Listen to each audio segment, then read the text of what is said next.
Second, mga kapatid, is global turmoil will intensify.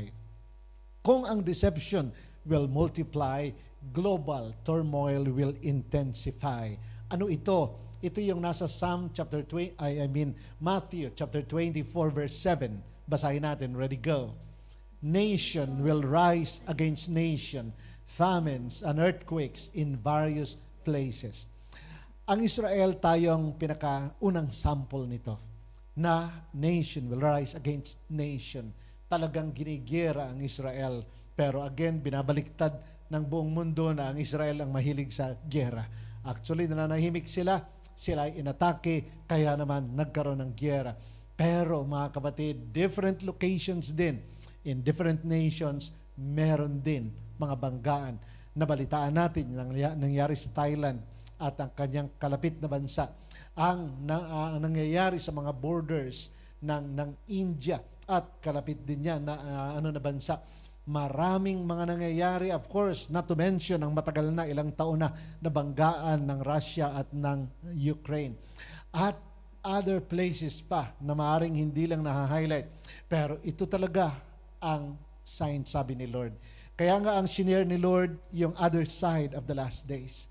There will be great move of the Spirit in the last days. Na prophesy yun ni Joel. Pero si Lord Jesus, nagbigay muna siya ng other side na picture.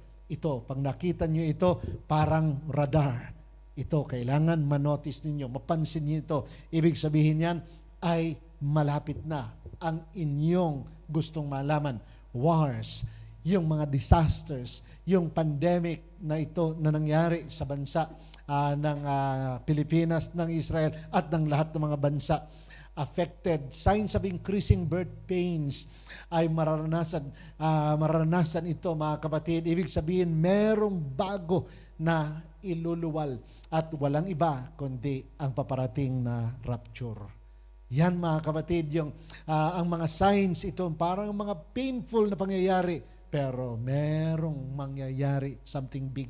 Yan ang rapture of the church, our blessed hope. Kaya mga kapatid, pag nakita na natin ang global turmoil na nagkakagulo na ang mga bansa at nag-aaway-away na ang mga leader, maging sa United Nations ay nag-aaway-away ang mga representatives ng bawat bansa. At ganoon din yung mga superpowers, ang Amerika, ang China, ang Russia, ang lahat ng mga big players na ito, pag nagsalita na ang kanilang mga leader at ang iba'y kinakabahan sa mga sinasabi nila. Kasi ang World War II nagsimula dahil lang sa salita. Hindi nagkasundo ang mga leader. Nung hindi sila magkasundo mula sa words war ay naging world war. Mula lang sa words na war, naging world war. At yun din ang nangyari ng World War I. Dahil lang sa words war, sa salita lang, doon nagsimula din ang World War I. Kaya ganun din, pag ang mga leaders na mga big players sa buong mundo nag-start ng magsalita against each other, kaya yun, pwedeng yun maging war mula sa word ay pwedeng maging world war. Yan, mga kapatid, ang sinasabi ni Lord. Yan ang mga palatandaan. Yan ang divine radar. Another pa na kailangan makita natin, mga kapatid, we as believers, hindi tayo dapat magpa-apekto. Hindi tayo dapat madala sa chaos, pero tayo ang dapat tatayo na nagtitiwala sa Panginoon. Tayo dapat ang maging iba. Kung ang lahat affected, tayo ay tahimik lang na nagtitiwala kay Lord.